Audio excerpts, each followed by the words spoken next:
Good morning to all. ఈ యొక్క video ద్వారా నేను పెరల్స్ అప్లికేషన్ యొక్క స్టేటస్ ఎలా చెక్ చేసుకోవాలో గతంలో మీ అందరికీ తెలియచేశాను. అయితే ఇప్పటికీ నాకు అనేక మంది సార్ నాకు మెసేజ్ ఈ విధంగా వచ్చింది, దాని అర్థం ఏంటి అని చెప్పి నన్నే అడుగుతున్నారు. అందువలననే నేను గతంలో చేసినటువంటి వీడియోలో your PSCL application uploaded by you is incorrect అనే దానిని గురించి చెప్పాను. మరి ఈరోజు నేను చెప్పబోతున్నటువంటి అంశం ఏంటంటే, చాలామంది ఆన్లైన్లో చెక్ చేసుకోండి మీ యొక్క స్టేటస్ తెలుస్తుంది అని అంటే, అప్లై చెయ్యని వాళ్ళు కూడా వాళ్ళ యొక్క నంబర్ని ఎంటర్ చేస్తున్నారు. ఎంటర్ చేస్తే సార్ మాకు ఈ విధంగా వస్తుందండి, మా పేరు ఏమీ రావటం లేదు, ఏంటి అని చెప్పి అడుగుతున్నారు. అందుకని గతంలో అప్లై చేయలేని వాళ్ళ పరిస్థితి ఎలా ఉంటుంది?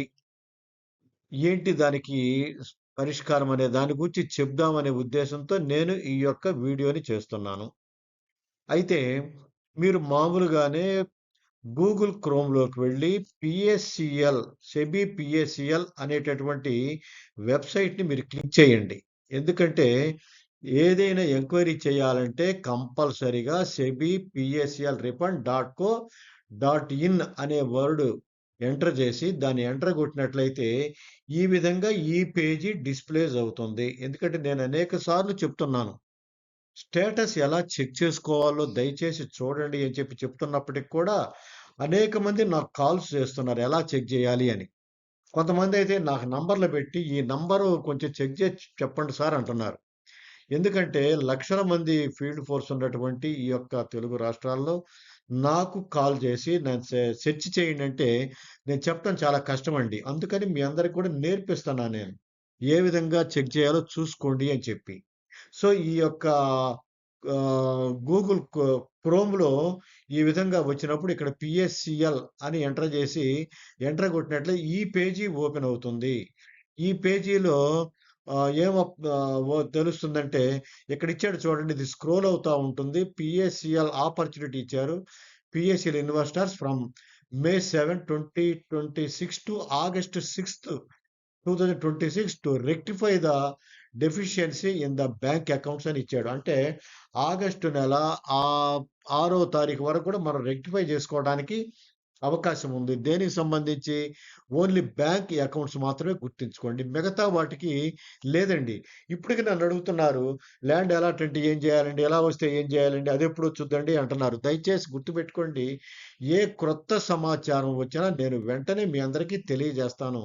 నేను తెలియజేసినటువంటి ఇన్ఫర్మేషన్ మాత్రమే ప్రస్తుతం అమలులో ఉన్నటువంటిదిగా గ్రహించండి. సో, ఇక్కడ ఎంక్వైరీ అనేది ఇప్పుడు నేను క్లిక్ చేశాను. క్లిక్ చేసిన తర్వాత ఈ నంబర్ కొట్టానండి. U197297 611 అని ఇక్కడ కప్చా ఉంది. ఇందాక చూసారు కదా! ఆ కప్చాని ఇక్కడ ఎంటర్ చేశాను. ఎంటర్ చేసిన తర్వాత సెర్చ్ అనే దగ్గర క్లిక్ చేస్తున్నాను. ఇది ఒక కస్టమర్‌కి సంబంధించినటువంటి ఇన్ఫర్మేషన్. అయితే ఆ కస్టమర్ ఆన్‌లైన్‌లో అప్లికేషన్ పెట్టుకోలేదు. ఆన్‌లైన్‌లో అప్లికేషన్ పెట్టుకోకుండా ఈ యొక్క నంబర్‌ని ఎంటర్ చేశాడు. మరి అతను ఆన్‌లైన్‌లో అప్లై చేయలేదు కాబట్టి తన యొక్క పేరు గాని, తన యొక్క ఫోను నంబర్ గాని ఇక్కడ డిస్‌ప్లే కాలేదు, గమనించండి. ఇక్కడ ఫోను నంబరు ఎడిట్ చేసుకునే ఆప్షన్ లేకపోయినా, ఇక్కడ పేరు లేకపోయినా వాళ్ళు ఆన్‌లైన్‌లో అప్లికేషన్ పెట్టుకోలేదు అని మనకు అర్థమవుతుంది. ఏమంటున్నాడిక్కడ? You have not filed your claim on the portal www.sebipslrefund.co.in for refund during the period February 8 నుంచి 2019 టు జూలై 31, 2019. అంటే ఫిబ్రవరి 8, 2019 సంవత్సరంలో 8వ తేదీ నుంచి జూలై 31 వరకు, అంటే మొట్టమొదటగా 3 నెలలు టైం ఇచ్చాడండి. ఫిబ్రవరి, మార్చి, ఏప్రిల్ 30 దాకా అప్లై చేసుకోమని చెప్పాడు. ఆ తరువాత అందరూ అప్లై చేసుకోలేదనే ఉద్దేశంతో మరలా 3 నెలల పాటు ఎక్స్‌టెండ్ చేసాడు టయాన్ని. అంటే జూలై 31 దాకా అవకాశం ఇచ్చాడు. ఎవరైతే ఈ యొక్క ఫిబ్రవరి 8, 2019 నుంచి 31, 2019 వరకు అప్లై చేశారో వాళ్ళ అప్లికేషన్‌లు మాత్రమే పరిశీలన చేస్తున్నారు. ఆన్‌లైన్‌లో అప్లై చేయని వాటిని వాళ్ళు పరిశీలించడం జరగలేదు. కాబట్టి ఈ యొక్క మెసేజ్ గనక వచ్చింది అంటే దాన్ని కొంచెం పెద్దగా మీకు చూపిస్తాను చూడండి. ఇదండి.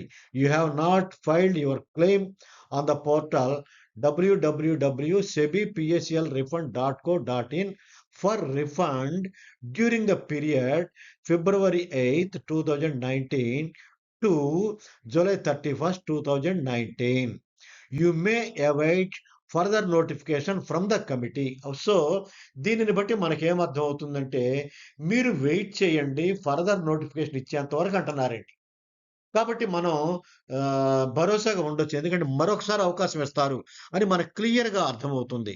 కాబట్టి దీనికోసం వెయిట్ చేయమంటున్నాడు కాబట్టి వెయిట్ చేయండి. మరొకసారి అప్లై చేయని వారికి అవకాశం ఇచ్చినప్పుడు వారు మనకు నోటిఫికేషన్ ఇస్తారు. నోటిఫికేషన్ ఇచ్చిన పిదప నేను మీ అందరికీ తెలియజేస్తాను. అంతేకాదు ఎలా అప్లై చేయాలో కూడా మీకు వీడియో ద్వారా చూపిస్తానండి. కాబట్టి ఇప్పటి వరకు అప్లై చేయనటువంటి వ్యక్తులు ఎవరు కూడా మరి చెక్ చేసుకున్నా ఇలాంటి మెసేజ్ వస్తుంది కాబట్టి మీరు ఆందోళన పడవద్దు. మరొకసారి అవకాశం ఇస్తాను అంటున్నారు కాబట్టి అప్పటి వరకు కూడా మీ అందరూ కూడా వేచి ఉండవలసిందిగా రిక్వెస్ట్ చేస్తున్నాను. అయితే ఈరోజు నేను మీకు ఒక ఇన్ఫర్మేషన్ ఇస్తున్నానండి. బ్యాంక్ అకౌంట్స్ అప్లోడ్ చేసుకోవటానికి మరి ఆగస్టు 6వ తారీఖు లాస్ట్ డేట్ అని చెప్పడం జరిగింది. అయితే ఆగస్టు 6 అంటే కేవలం నెల రోజులు మాత్రమే సమయం ఉంది. అయితే గతంలో నేను మీ అందరికి ఏం చెప్పానంటే ఎవరికైతే నేమ్ కరెక్ట్‌గా ఉన్నదో వాళ్ళు మాత్రం అప్లై చేసుకోండి. ముందు అయి కంప్లీట్ చేసేసేయండి. నేమ్ తేడా ఉన్నటువంటిది నేమ్ ఎలా మార్చుకోవాలో లోధా కమిటీ వారికి నేను మెయిల్ పంపిస్తాను. దానికి రిప్లై వచ్చిన తరువాత నేను మీ అందరికీ తెలియజేస్తాను. అప్పటి వరకు వెయిట్ చేయండి అని చెప్పి అన్నారు. ఇది నేను ఈ మెయిల్ లాస్ట్ మంత్ 5వ తారీఖు పంపించానండి. కానీ ఈ రోజు వరకు నాకు రిప్లై రాలేదు. అదే విధంగా ఇంకొక మారు కూడా నేను మళ్ళీ ఇంకొక మెయిల్ ద్వారా కూడా పంపించడం జరిగింది. దానికి కూడా మరి నాకు రిప్లై రాలేదు. అయితే లోధా కమిటీ వారు మాత్రం ఎప్పుడు ఇమ్మీడియేట్‌గా స్పందిస్తారు. వెంటనే 2 డేస్‌లో రిప్లై పంపిస్తారు. కానీ ప్రస్తుతం రిప్లై పంపలేదు అంటే ఈ యొక్క పోర్టల్‌లో నేమ్ మార్చుకోవడానికి అవకాశం లేకుండా ఉన్నటువంటి కంప్లీట్ అయిన తర్వాత మరి ఏదైనా నిర్ణయం తీసుకుంటారేమో చూద్దాము. అయితే అప్పటిదాకా మనం ఆగితే మనకి ఇబ్బంది కాబట్టి మరి నేమ్ మార్చుకోవటానికి అవకాశం రాలేదు కాబట్టి ఏ విధంగా చేస్తే బావుంటుందా అనేది నేను ఒకసారి మరలా చెక్ చేస్తానండి. చెక్ చేసి ఏదైనా అప్‌లోడ్ చేయడానికి ఇంకొక అవకాశం మనకున్నట్లయితే అదే బ్యాంక్ లెటర్ నుంచి మనం ఒక లెటర్ రాసి ఆ లెటర్ కూడా అప్‌లోడ్ చేద్దాము. లేదు అప్‌లోడ్ చేయటానికి అవకాశం లేదనుకుందాం. లేకపోతే మరి దాన్ని ఎలా బ్యాంక్ నుండి వెరిఫికేషన్ లెటర్ తీసుకొచ్చి బ్యాంకులో ఉన్నటువంటి పేరు, తర్వాత అకౌంట్‌లో ఉన్నటువంటి పేరు 2 పేర్లు కలిపి వచ్చే విధంగా ఒక వెరిఫికేషన్ లెటర్ ఒకటి తీసుకొద్దాం. బ్యాంక్ వాళ్ళని రిక్వెస్ట్ చేద్దాం. వాళ్ళు గనక ఆ విధంగా ఇస్తే దాన్ని అప్‌లోడ్ చేద్దాం. ఏది ఏమైనా బ్యాంక్‌కి యొక్క పేరు మార్చుకోవటానికి బ్యాంక్‌లో పీఎస్ఎల్ సర్టిఫికేట్‌లో ఉన్న పేరు మార్చడానికి అవకాశం లేని పరిస్థితుల్లో ఎలా చేయాలో 2, 3 రోజుల్లో మరొక వీడియోని చేస్తానండి. వీడియోని చేసిన తర్వాత దాని ప్రకారం మీరు ఫాలో అవ్వండి. అయితే అది కేవలం నా ఆలోచన మాత్రమే మీకు పంపిస్తానండి. వారి సమాధానం రాదు. ఆ విధంగా చేద్దాం. ఎందుకంటే టైం అయిపోతే మనం చేయగలిగింది ఏమీ లేదు కాబట్టి. దయచేసి అప్పటి వరకు గూడా వేచి ఉండి, ఈ యొక్క అప్లికేషన్‌లన్నీ గూడా చెక్ చేసుకుంటా ఉండి 2, 3 రోజుల్లో మళ్ళా రిలీజ్ చేసేటటువంటి ఆ వీడియో వచ్చిన తరువాత మీరు మీ యొక్క అప్లికేషన్ పేరు కరెక్ట్‌గా లేనివి మనం అప్లై చేసుకుందాం. అప్పటి వరకు నేమ్ కరెక్ట్‌గా ఉన్నవన్నీ కూడా అప్‌లోడ్ చేయండి. మీరు లిస్ట్ తయారు చేసుకోమనండి. ఎన్ని సమస్యలున్నాయో తెలుసుకోండి. ఎన్ని అప్లై చేశారో తెలుసుకోండి. రిమైనింగ్ అన్నీ కూడా నెక్స్ట్ మంత్ కంప్లీట్ అయ్యేలోగా మనం అప్లై చేసుకుందాం. అప్పటి వరకు మరి వేచి ఉందామని చెప్పి కోరుకుంటూ సెలవు తీసుకుంటున్నాను. Thank you very much.